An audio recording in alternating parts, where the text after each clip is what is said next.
മാനെ നീ കേക്ക് അല്ല വേണ്ട നീ കാണാം. യാതൊരു സുരക്ഷയുമില്ലാത്ത തകർന്ന തരിപ്പണമായ വാഹനങ്ങളിലാണ് ഉദ്യോഗസ്ഥരുടെ യാത്ര. കുറെ നാളായി നിന്നെ കൈ കിട്ട കാത്തിരിക്കുകയായിരുന്നു ഞാൻ. ഇതാണ് വണ്ടി. ഇത് കേരള പോലീസിന്റെ ജീപ്പാണ്. തുരുമ്പെടുത്ത നാശം പൂർണ്ണതയിലേക്ക് എത്താറായി. കണ്ടിട്ട് പുതിയ വണ്ടിമാരുണ്ടല്ലോ. മഴ പെയ്താൽ വെള്ളം കൃത്യമായി അകത്ത് വീഴും. ആ വണ്ടിക്ക് ധാരാളം കൂട്ടുണ്ട് ഇപ്പൊ. നല്ല കണ്ടീഷനാണല്ലോ. അതെ. പാദരക്ഷ ഒഴിവാക്കി ജീപ്പിൽ കയറിയാൽ നേരെ ആശുപത്രിയിലേക്ക് വിട്ടോണം. ദ്രവിച്ച് തുരുമ്പായ പ്ലാറ്റ്ഫോമിൽ തട്ടി അപകടം ഉറപ്പ്. സെപ്റ്റിക് ആവോടാ. ദൂരെ നിന്ന് പോലും വാഹനത്തിന്റെ ശബ്ദം കേൾക്കുമ്പോൾ നാട്ടുകാർക്ക് ആളെ പിടികിട്ടും. ഓടുമ്പോ കമ്പക്കെട്ടിന് തീ കൊടുത്ത പോലുള്ള ഒച്ചയും ബഹളും. അറ്റകുറ്റപ്പണി സമയത്തില്ല.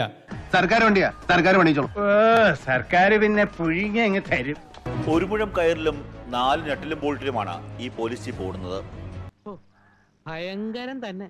സ്പെയർ പാർട്സ് വാങ്ങാൻ പണം പാസ്സാകാത്തത് കൊണ്ട് വർക്ക്ഷോപ്പിൽ തന്നെ കിടക്കുന്നു. ഇതിങ്ങനെ നട്ടല്ലൊടിഞ്ഞ് കിടക്കണോണ്ടല്ലേ ഞങ്ങളുടെ റോളിംഗ് ആകെ തെറ്റിപ്പോയത്. കുഴിത്തുരുമ്പ് എന്നാണ് പ്രദേശവാസികൾ ജീപ്പിന് നൽകിയിരിക്കുന്ന പേര്. ഫിറ്റ്നസ് സർട്ടിഫിക്കറ്റിന് പോലും അർഹതയില്ലാത്ത വണ്ടി. 1.5 ലക്ഷം കിലോമീറ്ററോ 15 വർഷമോ പൂർത്തിയാകുന്ന വാഹനങ്ങൾ ഒഴിവാക്കണം എന്നാണ് നിർദ്ദേശം. പക്ഷേ ആ നിർദ്ദേശം നമ്മുടെ പോലീസ് സ്റ്റേഷനുകളിൽ ബാധകമേയല്ല. എന്റെ വണ്ടി പിടിക്കണമെങ്കിൽ അത് ഞാൻ പറയണം. അയ്യോ ദാരിദ്ര്യം.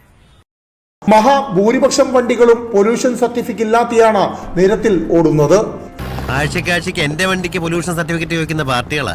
പോലീസ് ജീപ്പിന്റെ ഒരു അവസ്ഥയല്ലേ സാറേ? ആദ്യം ഇത് സഞ്ചരിക്കോ നോക്ക്. കേടായി വഴിയിൽ കിടപ്പിപ്പോൾ ഇടയ്ക്കിടയ്ക്കുണ്ട്. കോൺസ്റ്റബിൾ തള്ളിക്കോളൂ. Car engine out completely.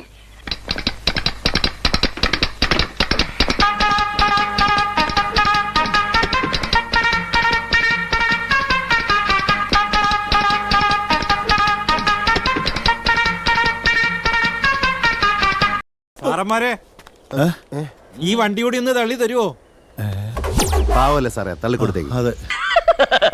തൽക്കാലം ഇത്രയും മതി. വരട്ടെ.